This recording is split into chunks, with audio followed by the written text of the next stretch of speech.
ನಡುರಸ್ತೆಯಲ್ಲಿ ಪ್ರವಾಸಿ ಬಸ್ಸೊಂದು ಹೊತ್ತಿ ಉರಿದ ಘಟನೆ ವಿರಾಜಪೇಟೆಯ ಮಾಕುಟ್ಟ ಬಳಿಯ ಮಗಡಿಪಾರೆ ಆಂಜನೇಯ ದೇವಾಲಯದ ಬಳಿ ನಡೆದಿದೆ. ಕೇರಳ ನೋಂದಣಿಯ ಖಾಸಗಿ ಬಸ್ ಇದಾಗಿದ್ದು ಪ್ರವಾಸಿಗರನ್ನ ಮೈಸೂರಿನಲ್ಲಿ ಇಳಿಸಿ ಹಿಂದಿರುವಾಗ ಈ ಘಟನೆ ನಡೆದಿದೆ. ಬಸ್ಸಿನಲ್ಲಿ ಚಾಲಕ ಮತ್ತು ನಿರ್ವಾಹಕ ಇಬ್ಬರಿದ್ದರು. ಅದೃಷ್ಟವಶಾತ್ ಯಾವುದೇ ಪ್ರಾಣಾಪಾಯ ಸಂಭವಿಸಿಲ್ಲ ಅಂತ ತಿಳಿದು ಬಂದಿದೆ.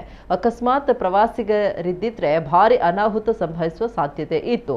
ಘಟನಾ ಸ್ಥಳಕ್ಕೆ ಅಗ್ನಿಶಾಮಕ ಸಿಬ್ಬಂದಿ ತೆರಳಿ ಬೆಂಕಿ ನಂದಿಸಿದ್ದಾರೆ. ವಿರಾಜಪೇಟೆ ಗ್ರಾಮಾಂತರ ಠಾಣಾ ಪೊಲೀಸರು ಸ್ಥಳಕ್ಕೆ ಭೇಟಿ ನೀಡಿ ಪರಿಶೀಲನೆ ನಡೆಸಿದ್ದಾರೆ.